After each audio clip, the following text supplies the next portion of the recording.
The Bold Ones. Burl Ives. Joseph Campanella. James Farentino. Lawyers defending justice in the nation's courtrooms. Leslie Nielsen. Harry Rhodes, public servants enforcing the laws of a challenging society. E.G. Marshall. John Saxon. David Hartman, doctors expanding the horizons of the new medicine. The Bold Ones.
Mr. Rockford?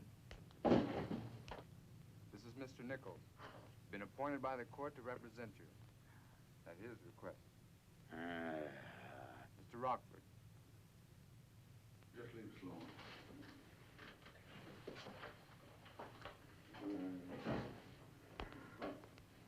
Henry?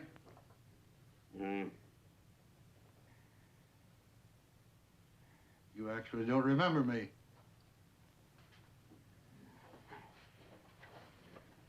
Walter Nichols. Nichols, Darrow and Darrow. Nichols. Oh, yeah. The attorney, huh? I give you a real hard time tonight, huh? You have any idea of how much trouble you're in? I killed a creeping crud. Snuck a bottle out of my hand while I was sleeping. I hit him with a brick. I clobbered him. Did you know what you were doing? I'd do it again. Hey, well, what are you doing here? Well, I've asked the court for permission to represent you. You represent me? I don't get it. You will. There's a hook in it. I'm representing you on one condition, that you tell me the answer. Well, I told you I hit him with a brick. I know what happened this time. I'm talking about the last time. Do you remember the last time? You still don't know, huh? Well, what do you care? Where justice is concerned, I have a deep and abiding curiosity. Well, that abiding curiosity of yours gives me the edge. That makes it my deal. You see, I know what kind of trouble I'm in. I killed that bum, murdered him. There's no mistake, there's no accident, no sir. And I did it in front of 7 witnesses. So, you get me out of it. You get me off. Counselor. And then you get the answer. I can't guarantee. Well, it is what is known as tough. I've kept my mouth shut all these years, and I keep it shut all the way to the gas chamber.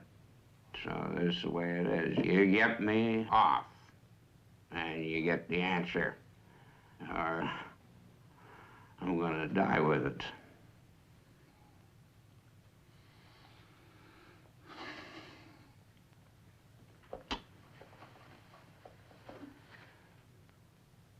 All right. You got yourself an attorney. We'll make a start in the morning. I need some fresh air. We're through for now. I don't want anyone giving him a shave or a haircut.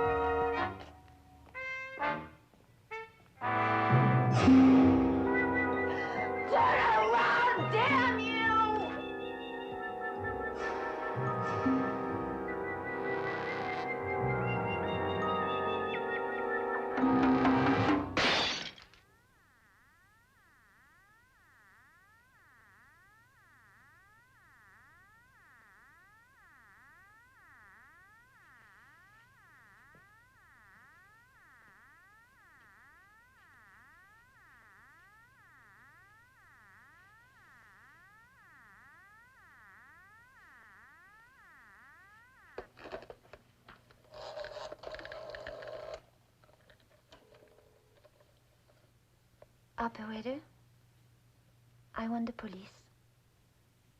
What? I'm not sure I know. Homicide, I suppose.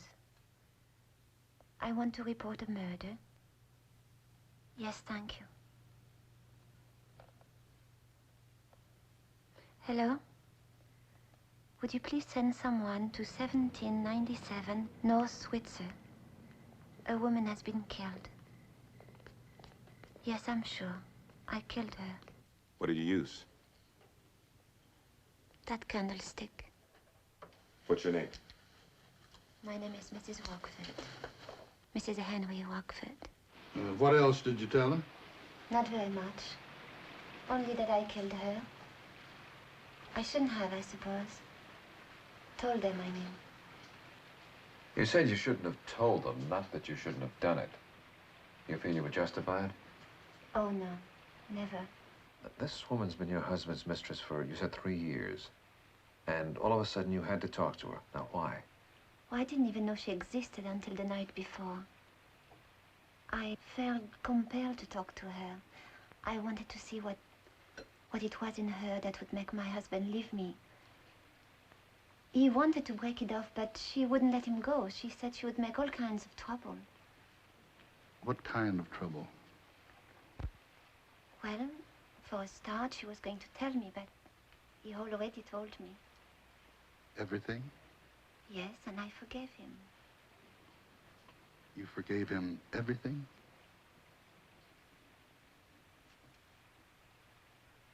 No. Where is he now, your husband? I don't know. They're trying to locate him. He left town and he didn't tell me where he went. He said he had to get away to think. About Carol Peterson? What to do about her. Even though you'd forgiven him? But she still could have hurt him. He's manager of the West Valley branch of Clifton Savings and Loan, and that's a very sensitive job. You had no intention of doing what you did? That wasn't what you had in mind when you went to Carol Peterson's house? Oh, no. I went there to talk. Who are you, Mrs. Rockford, telling me to let go? You let go. Get out of his life and begin by getting out of my house, where he really lives his life. I'll get out when you promise me that. I'll promise you nothing. Where is he anyway? Where's he hiding? If there's any deciding to do, who splits up with who, let him do the choosing. I made him feel like a man for 3 years. And he gets with you for one night and he's a mouse again.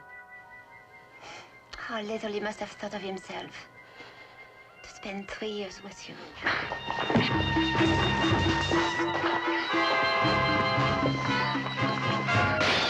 I don't know if I hit her because she was hitting me or if She'd already stopped and I hit her anyway.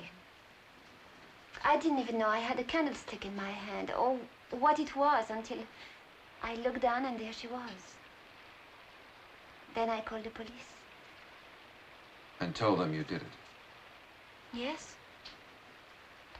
Well, I did do it, and they could prove it. I was there. My fingerprints were there. All over the place. All over the murder weapon, I suppose you'd call it. So what difference could it make? Probably none in view of the evidence. But with the mitigating circumstances, several avenues of defense are open. None of which will be unexplored. Let us lawyer-type fellows chew on this a while, Mrs. Rockford. Get yourself some rest. And you can rest easy, too. The state may have the facts, all the hard, cool facts, but we've got that warm, wonderful sympathy. That little brunette, she couldn't hurt a fly. Mm-hmm. And the other one had it coming. Take my word. You registered for jury duty? Me? I got no time for that. I'm a busy man. Well, that's a crime against justice. A fellow with your instant understanding of the human face has a moral obligation to judge his fellow man. Yes, sir, if I could always have a jury with your wisdom, I'd double my fee. Oh, no jury will ever convict her. Take my word. Want more off the back? No, but if you got some of that sweet smelling, wait your turn. Just passing through the reception office and thought you'd want to know. Man out there says our client didn't kill Carol Peterson, and he can prove it. Get him in here.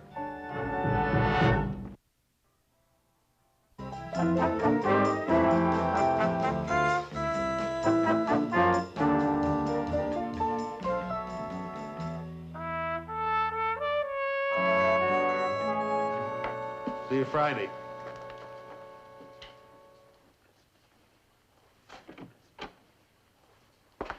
Walter Nichols, Henry Rockford.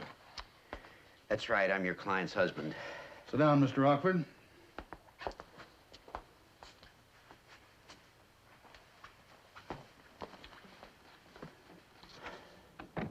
My wife did not kill Carol Peterson. And the reason I know she didn't is because I killed her. Mr. Rockford, before you run too far with that, be advised that the police and the district attorney's office have built up a case against your wife on solid evidence. Your wife wasn't weaving a fantasy when she put in her prior claim to this murder. She was there when the police arrived. Her fingerprints were everywhere, especially on the murder weapon. Yours weren't. Now, we appreciate what you're attempting to do. Oh, now, damn it, I'm not making a gesture. I'm not lying to protect my wife. Don't you see it's the other way around? She's lying. Well, why didn't you come forward sooner? I didn't know what she'd done. I just picked up a paper. I just got back into town. Where have you been? Up in the mountains, a place called Rim of the World, near Lake Arrowhead. I went up there last Friday night. I took a cabin, went up there to think, to try to make a decision. Decided what? To kill your mistress? No, I never intended to do that. I couldn't think, I couldn't sleep, I couldn't sort things out. I knew I had to call Carol. Couldn't get out of that. I had to do that.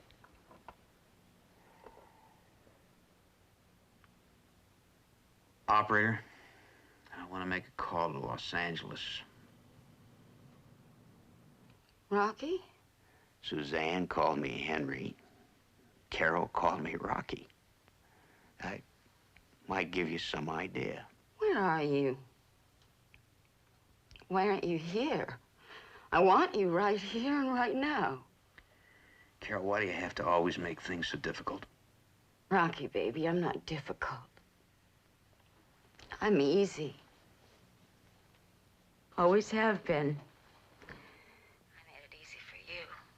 So easy. And I'm gonna make it easy for you now. Easy? What do you mean easy? A way out, baby. I'm giving you that. You're not gonna do something crazy, are you? No. Something smart. Something logical. Simple arithmetic. 3 minus 1 leaves 2. All right, now listen to me, Carol. I'll get there as soon as I can. But I'm up in the mountains. I'm near Lake Arrowhead. That'll be nearly midnight. Why not forget it? Stay up there on your mountaintop. Chances are you'll never make it anyway. Listen to this. Know what this is? It's pills. Carol, stop it. So, if you're not here by 12 o'clock, darling.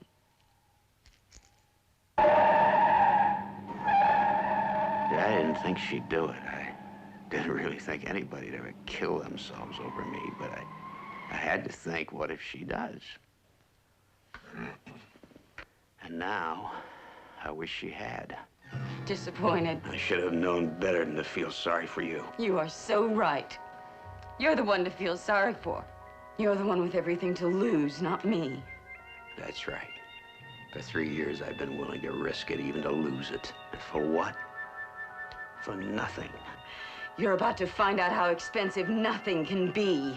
Just send me the bill. I'll make you wish you'd never been born. You know, there's nothing you can do to hurt me now. Suzanne already knows. She even understands, which is more than I do. Goodbye, Carol. Oh, Rocky, damn you! I hit her. I don't know how it happened, but I hit her.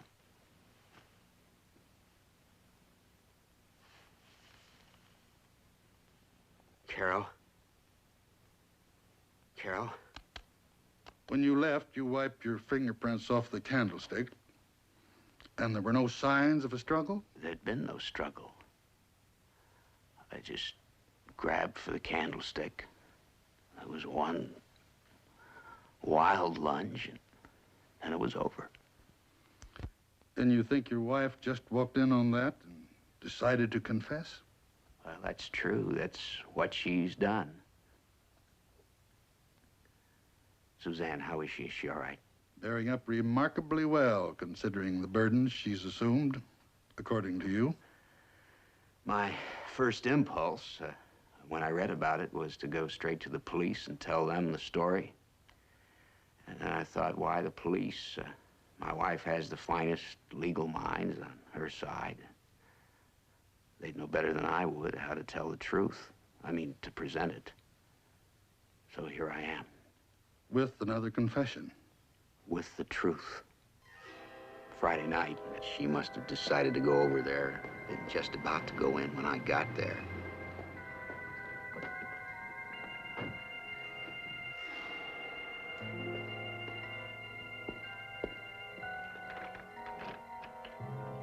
She might have seen me go in.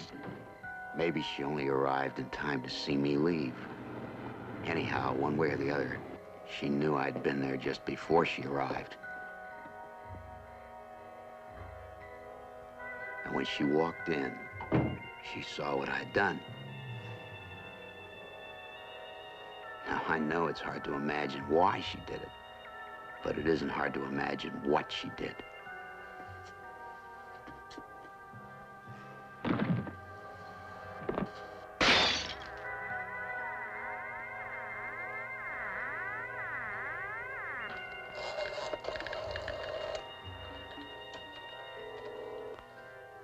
Operator, I want the police.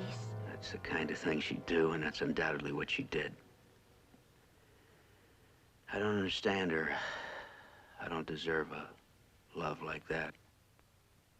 Woman doesn't give her love according to how much a man deserves it, which is very lucky for most of us. After you left Carol Peterson's bungalow, where did you go? Back to the cabin in the mountains. To set up an alibi. I'll admit that.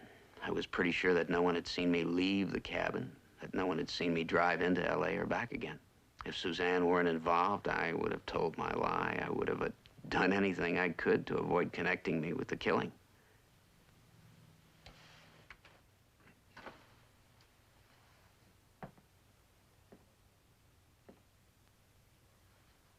We have to tell you something, Mr. Rockford. We've heard your wife's story, we've heard your story. Now, your wife's version will probably cost her no more than 4 years in jail. Probably less. She might even get off entirely. Your version could send you to the gas chamber. I told you it was an accident. No jury will believe that. Are you saying that they would believe Suzanne? She's not even telling the truth. Mr. Rockford, no jury in the world could be anything but sympathetic to your wife, and no jury in the world could be anything but hostile to you. You were having an affair with this woman for 3 years. Now, just for openers, every jury is going to hate you. Especially when they get a look at your wife. Now, your mistress becomes a nuisance. She threatens trouble. You want to get rid of her. So you take a cabin in the mountains to set up an alibi, says the prosecution. You drive back to L.A. that same night, and you kill her. Oh, believe me, Mr. Rockford, the chances are excellent that you'd be convicted of first-degree murder. Absolutely premeditated, within the framework of an immoral relationship for obvious motives of self-interest. And oh, yes, Mr. Rockford, you would very, very probably receive the death penalty. What's he saying, that I shouldn't tell the truth? That I should let Suzanne take the blame for something that I did? He's saying that if you're consulting us as attorneys, we're obligated to tell you that you aren't required to testify against yourself. And we certainly can't recommend you make any such confession as the one you just made. Gentlemen, I intend to go on record and state exactly what I've stated here. Now, I'll either do it through you or I'll do it through the district attorney's office. I'm not going to let my wife take even a small part of the blame for something that is entirely my guilt. You do solemnly affirm that the testimony you give in this court shall be the truth, the whole truth, nothing but the truth. This you do under the pains and penalties of perjury. I do. Be seated.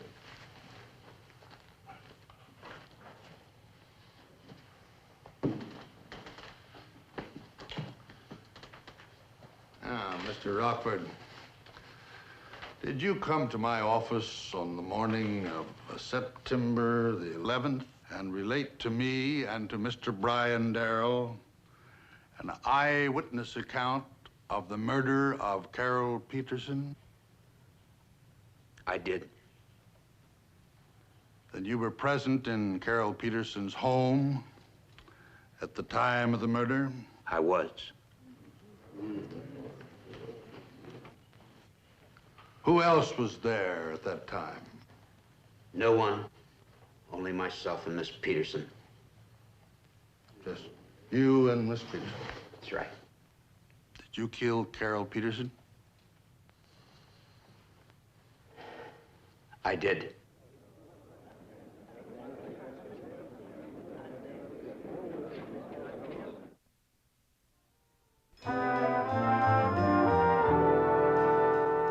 People have proved fact after fact, exhibit after exhibit, with direct and expert testimony, fingerprints and photographs, and fact upon fact, and again fact after that Suzanne Rockford did indeed strike that savage blow which brought sudden death to Carol Peterson.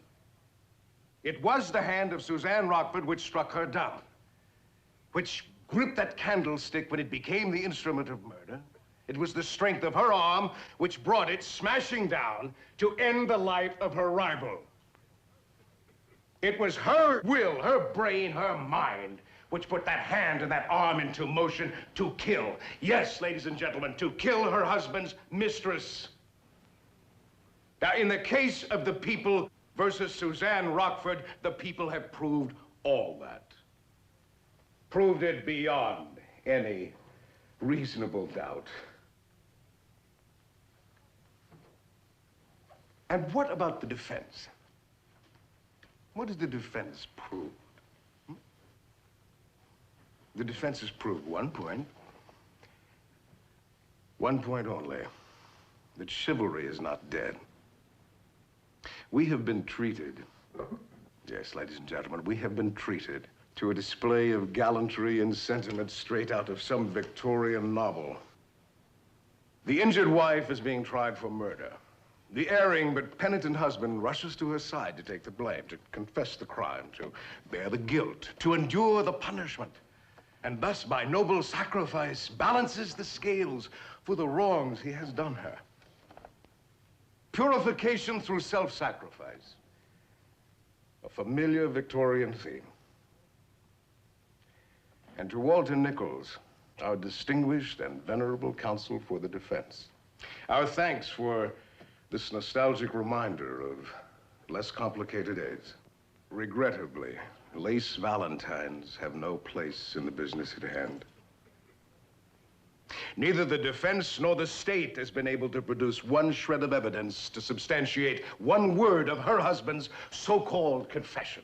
Not one witness who saw him leave the cabin on the mountain that night or return to it. Not one witness who saw him on his way to Los Angeles or on his way back. Even the gas station attendant, where he claims he stopped for gas, doesn't remember him. Now, for the very good reason. He was never there. A telephone call was made from the cabin that night to Carol Peterson's number. But that single piece of corroborating evidence, ladies and gentlemen, only serves to prove our case. It places him at the rim of the world. And nothing places him at the scene of the crime, where his wife was discovered by the police in answer to her summons and her message. I killed her.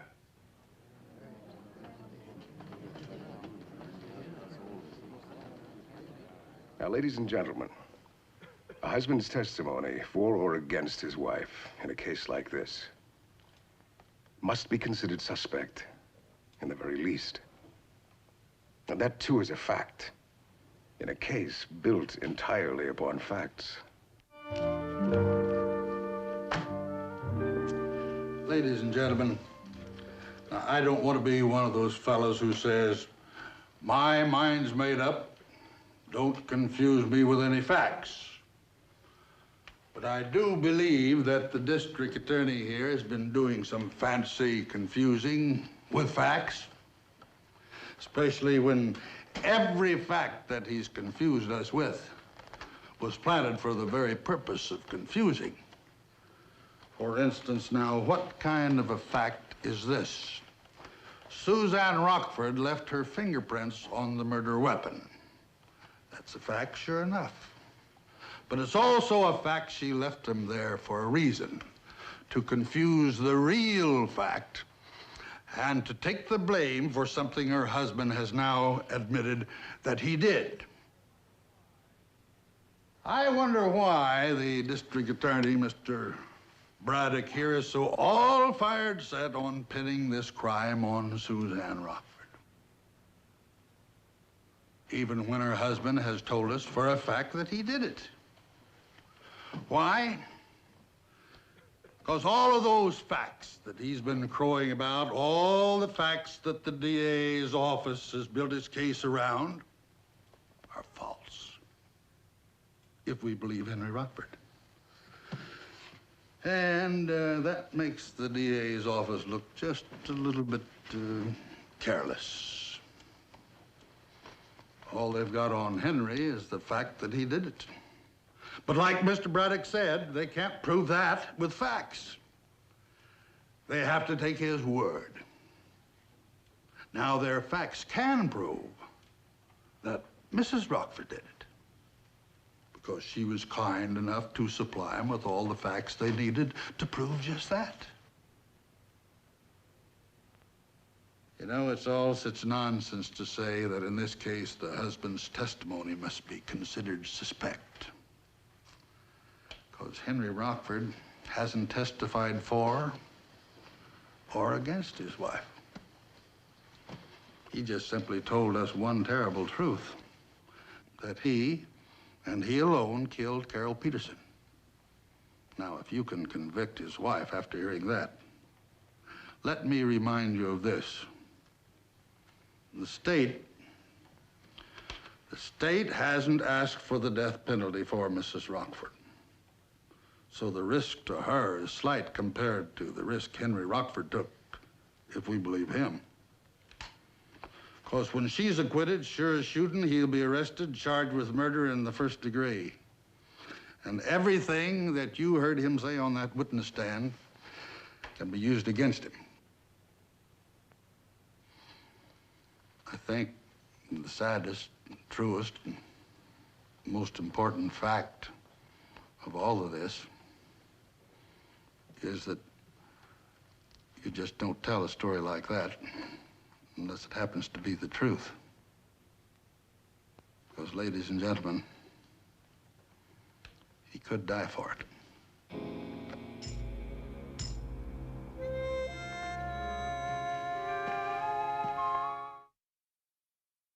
They've been out almost 5 hours.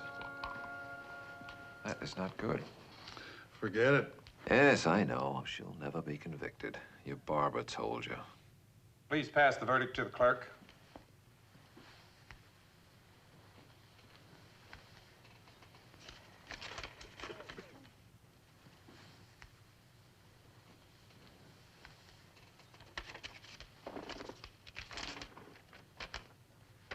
We, the jury, find the defendant, Suzanne Rockford, not guilty. Ladies and gentlemen of the jury, thank you for your verdict. You're excused. This court is adjourned. Oh, Henry, what's going to happen to you? Henry Rockford, it's my duty to inform you that you're under arrest on a charge of murder in the first degree. You have a right to speak to an attorney, and that attorney can be present during questionings. I can say something without the advice of attorney. I mean, I do have that privilege, don't I? You have that privilege, yes. Good. Because I do have something to say, and I think it's terribly important that I say it right here and now. Mr. Braddock? Yes? I think it's important that you hear this.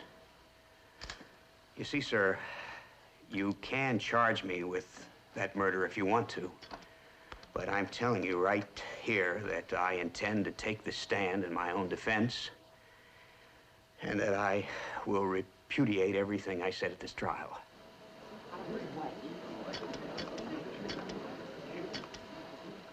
Don't give me that disbarment look, Mr. Braddock. I'm as shocked as you are at this. And we don't represent him. That's right.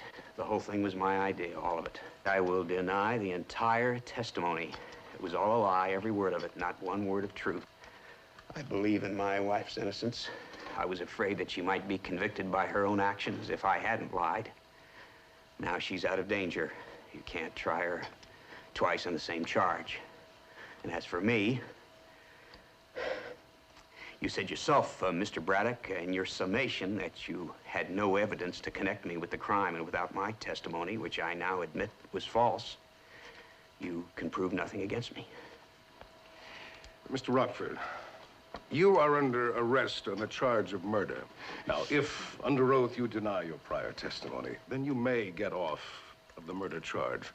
But then you will be charged for perjury. And if you think that the penalty for perjury is a slap on the wrists, well, then you are in for the shock of your life. Now, book him. Okay, listen. One side, please. Would you make room? Step aside, please. Make room for the lady, please. One side. Have some room, please. Have some room, please.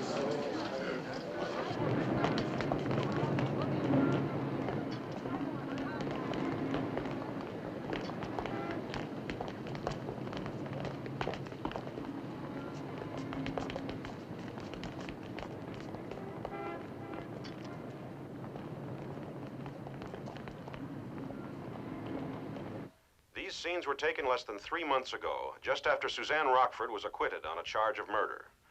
The not guilty verdict was returned by the jury largely because of the confession made by her husband, Henry Rockford. The confession he immediately repudiated just moments after his wife was acquitted.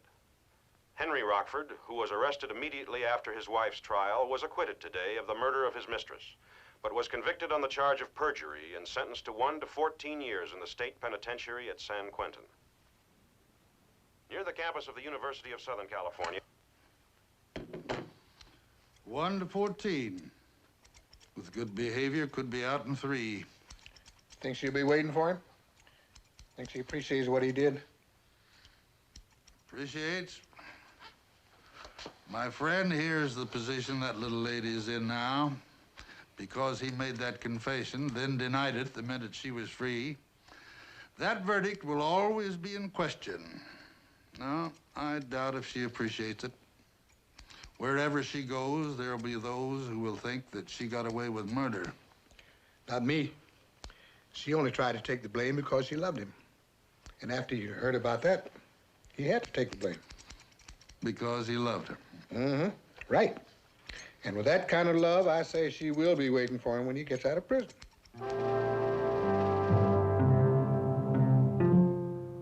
Suzanne, where the devil have you been? It's been over 2 months. You haven't even answered my letters. I've been going out of my mind. I'm sorry. Henry, I know it hasn't been very easy for you in the last 2 years. But it hasn't been easy for me either. No, I'll make it up to you. I promise. Henry, listen, please. You know I've been working. And I guess I worked too hard. At least the doctor said so. Poor baby. Well, the fact is that 7 weeks ago, I actually physically collapsed. Oh, no. And I was told then that if I didn't take it easy and go away and take care of myself, the doctor wouldn't answer for the consequences. I knew when I didn't hear from you that something must be wrong. But you're all right now. You look I went to fine. Coronado. Oh. Henry, I spent many nights thinking about the things I could say to you, the lies I was going to tell that could help. But I realized that there was no lie I could say that would help or make it easier, because you would know the truth. That's the way it would be. You would know as soon as you looked at me. You'd see it in my face.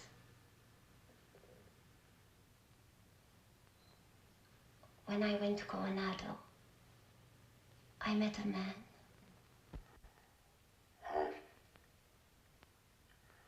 Well, a few weeks, Coronado. I've fallen deeply in love with him. There's nothing I can do about it. I've fallen as deeply in love with him as I was once in love with you. And that, ladies and gentlemen, was the beginning of the end for Henry Rockford. This woman, this wife he loved so well and for whom he sacrificed so much, this woman found herself unable to bear the burden of his imprisonment or the implications of his sacrifice. We can sympathize with Suzanne Rockford. It wasn't her fault that he loved her so much, or that she fell out of love with him.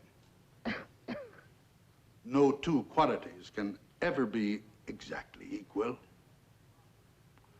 And if Henry Rockford were still capable of choosing, I think he'd choose again to be the one whose love was the greater.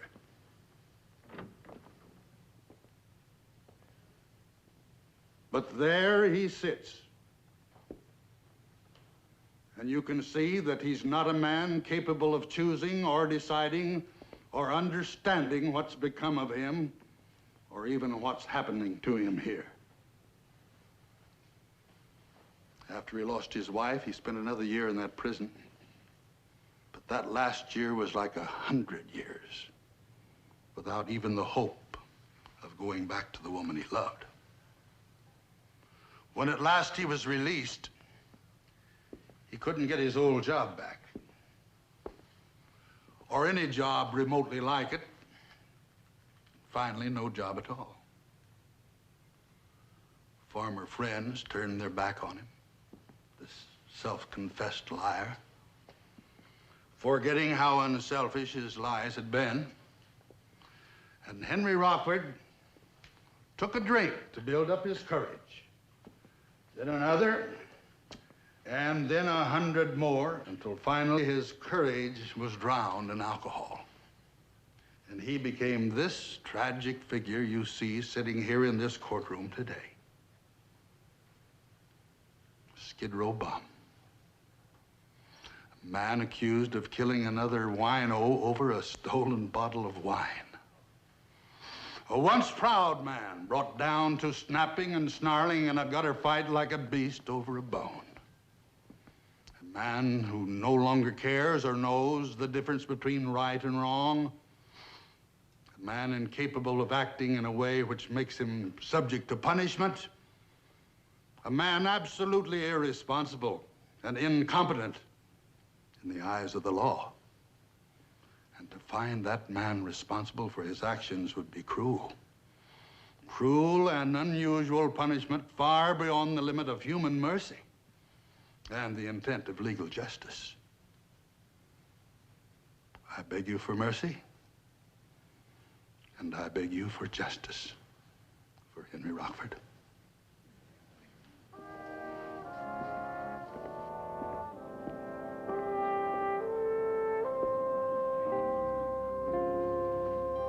Beautiful. Did you see her? Oh, yes. But I meant the summation. I believe there is nothing further to add. The jury will now retire to the jury room to consider its verdict.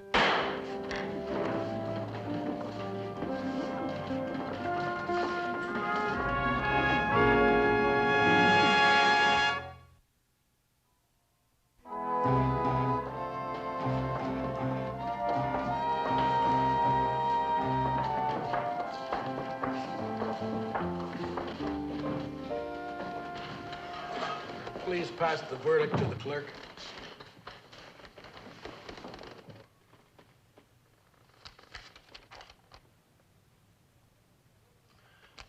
There will be no relaxation of order in the court when the jury's verdict is read. I intend to make a statement following the announcement. The defendant will please rise.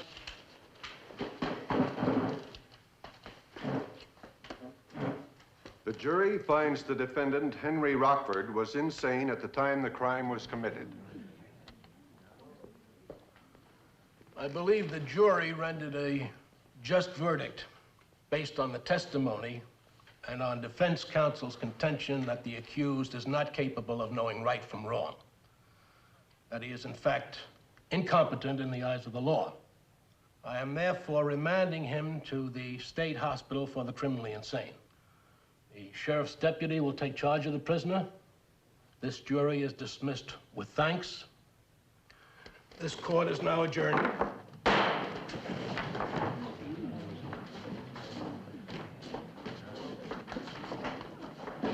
Officer, may I please have a few moments with my client before you take it? Well, Henry, congratulations. Thank God it worked out the way it did. Because I think you can be rehabilitated. When the hospital authorities believe you're capable of returning to normal life, why, you'll be a free man. Now, before they take you away, I'd like to have my answer. What? My answer, my fee. Don't you remember our deal? Yeah, I remember that. Well, then... Well, I promised to give you the answer if you got me off. You didn't get me off. When you get me off, you get me out of that place, and you'll get your answer.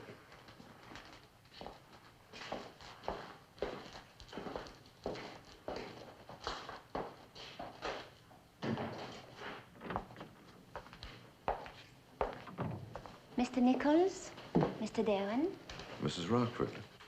Mrs. Lawton. Oh, yes, of course. How nice to see you looking so well and prosperous. Well, thank you. From what I just overheard, I gather that Henry made some sorts of arrangements with you to tell you the truth about the last time. Yes, if I got him off, but he doesn't seem to think that I kept my part of the bargain. Well, I do. I think it can be the beginning of a new life for him. And I'm very grateful to you. And because I am, I'm going to tell you the answer. If you do, I'll be eternally grateful. Well, it's all very simple, really. I'm the one who lied to you. What happened that night happened exactly as Henry said it did. He killed Carol Peterson. I happened to arrive just in time to see him drive away. I went in, and I found her like that, and decided to take the blame. So I put my fingerprints on the candlestick and did all the things that Henry claimed I did when he testified. In other words, the testimony which he said was a complete and absolute lie. Was the complete and absolute truth. I see. Well, now I really must go. My husband doesn't like to be kept waiting. Thank you very much. to both of you for all you've done for Henry.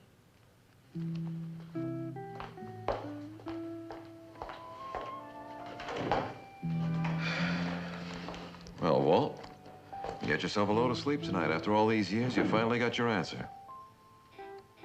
You really think so?